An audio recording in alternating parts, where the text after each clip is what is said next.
হরে কৃষ্ণ। আজ 9 নভেম্বর 2023 বৃহস্পতিবার। আজ রমা একাদশী ব্রত।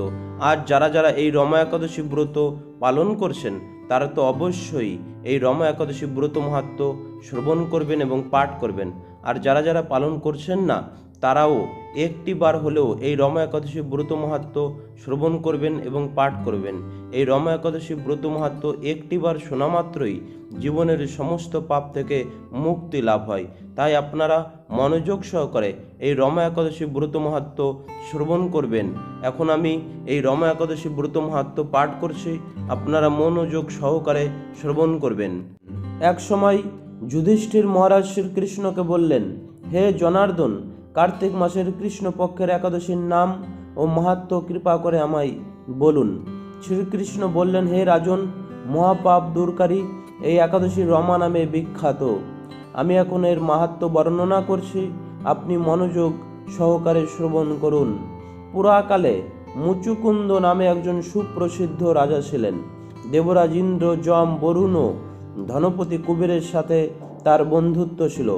ভক্ত শ্রেষ্ঠ বিভীষণের সাথেও তার অত্যন্ত সদ্ভাব ছিল। তিনি ছিলেন বিষ্ণু ভক্ত ও সত্য প্রতিজ্ঞ। এইরূপে তিনি ধর্ম অনুসারে রাজ্য শাসন করতেন। চন্দ্রভাগা নামে তার একটি কন্যা ছিল। চন্দ্রসেনের পুত্র শোভনের সাথে তার বিবাহ হয়েছিল। শোভন একসময় শ্বশুর বাড়িতে এসেছিল। দৈবক্রমে সেই দিন ছিল একাদশী তিথি। স্বামীকে দেখে পতি পরায়ণা চন্দ্রভাগা মনে মনে চিন্তা করতে লাগলো, হে ভগবান, আমার স্বামী অত্যন্ত দুর্বল, তিনি ক্ষুধা সহ্য করতে পারেন না। এখানে আমার পিতার শাসন খুবই কঠোর। দশমীর দিন তিনি নাগরা বাজিয়ে ঘোষণা করে দিয়েছেন যে একাদশী দিনে আহার নিষিদ্ধ। আমি এখন কি করি? রাজার নিষেধাজ্ঞা শুনে শোভন তার প্রিয়তমা পত্নীকে বলল, হে প্রিয়ে, এখন আমার কি কর্তব্য তা আমাকে বলো। উত্তরে রাজকন্যা বলল, হে স্বামী, আজ এই গৃহে এমনকি রাজ্য মধ্যে কেউই আহার করবে না। মানুষের কথা তো দূরে থাকুক, পশুরা পর্যন্ত অন্ন জল মাত্র গ্রহণ করবে না। হে নাথ, যদি তুমি এ থেকে পরিত্রাণ চাও তবে নিজ গৃহে প্রত্যাবর্তন করো। এখানে আহার করলে তুমি সকলের নিন্দা ভাজন হবে এবং আমার পিতাও ক্রুদ্ধ হবেন। এখন বিশেষভাবে বিচার করে যা ভালো হয় তুমি তাই করো।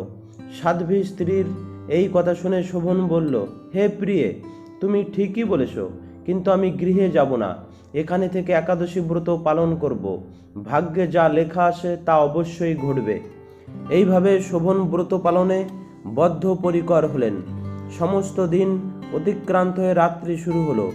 বৈষ্ণবদের কাছে সেই রাত্রি সত্যি আনন্দকর, কিন্তু শোভনের পক্ষে তা ছিল বড়ই দুঃখদায়ক। কেননা ক্ষুধা তৃষ্ণায় সে ক্রমে দুর্বল হয়ে পড়ল। এইভাবে রাত্রি অতিবাহিত হলে সূর্যোদয়কালে তার মৃত্যু হলো। রাজা মুচুকুন্দ সাড়ম্বরে তার সব দাহ কার্য সুসম্পন্ন করলেন। চন্দ্রভাগা স্বামীর অন্ত্যেষ্টিক্রিয়া সমাপ্ত করে পিতার আদেশে পিতৃগৃহেই বাস করতে লাগল। কালক্রমে রমাব্রত প্রভাবে শোভন মন্দ রাচল শিখরে অনুপম সৌন্দর্য বিশিষ্ট এক রমণীয় দেবপুরী প্রাপ্ত হলেন।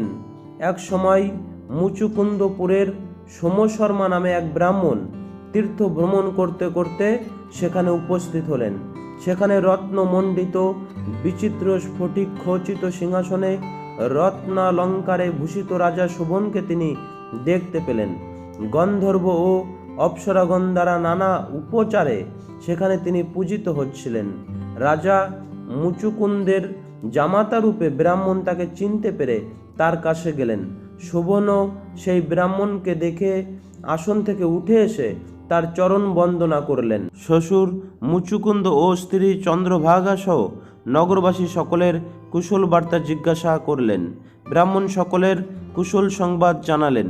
জিজ্ঞাসা করলেন, এমন বিচিত্র মনোরম স্থান কেউ কখনো দেখেনি, আপনি কিভাবে এ স্থান প্রাপ্ত হলেন তার সবিস্তারে আমার কাছে বর্ণনা করুন। শোভন বললেন যে কার্তিক মাসের কৃষ্ণপক্ষের রমা একাদশী সর্বব্রতের মধ্যে শ্রেষ্ঠ। আমি তা শ্রদ্ধারহিতভাবে পালন করলেও তার আশ্চর্যজনক এই ফল লাভ করেছি। আপনি কৃপা করে চন্দ্রভাগাকে সমস্ত ঘটনা জানাবেন।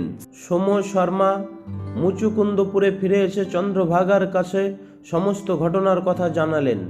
ব্রাহ্মণের কথা শুনে অত্যন্ত আনন্দিত চন্দ্রভাগা বললেন, হে ব্রাহ্মণ, আপনার কথা আমার কাছে স্বপ্ন বলে মনে হচ্ছে।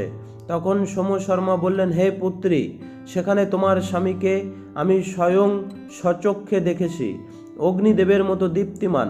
তার নগরও দর্শন করেছি, কিন্তু তার নগর স্থির নয়। যা তাতে স্থির হয় সেই মতো কোনো উপায় করো। এসব কথা শুনে চন্দ্রভাগা বললেন, তাকে দেখতে আমার একান্ত ইচ্ছা হচ্ছে। আমাকে এখনই তার কাছে নিয়ে চলুন। আমি ব্রত পালনের পুণ্য প্রভাবে এই নগরকে স্থির করে দেব। তখন সোম শর্মা চন্দ্রভাগাকে নিয়ে মন্দার পর্বতে বামদেবের আশ্রমে উপনীত হলেন। সেখানে ঋষির কৃপায় ও হরিবাসর ব্রত পালনের ফলে চন্দ্রভাগা দিব্য শরীর ধারণ করল। দিব্য গতি লাভ করে নিজ স্বামীর নিকট উপস্থিত হলেন। প্রিয় পত্নীকে দেখে শোভন অতীব আনন্দিত হলেন। বহুদিন পর স্বামীর সঙ্গ লাভ করে চন্দ্রভাগা অকপটে নিজের পুণ্য কথা জানালেন।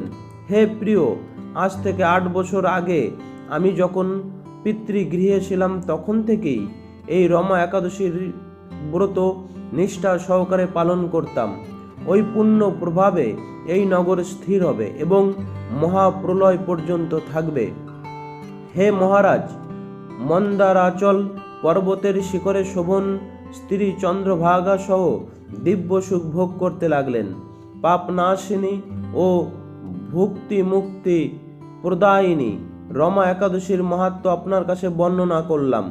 যিনি এই একাদশী ব্রত শ্রবণ করবেন তিনি সর্বপাপ মুক্ত হয়ে বিষ্ণু লোকে পূজিত হবেন। আশা করি আপনারা মনোযোগ সহকারে এই ব্রত মাহাত্ম্য শ্রবণ করলেন। ভালো থাকবেন, সুস্থ থাকবেন। হরে কৃষ্ণ।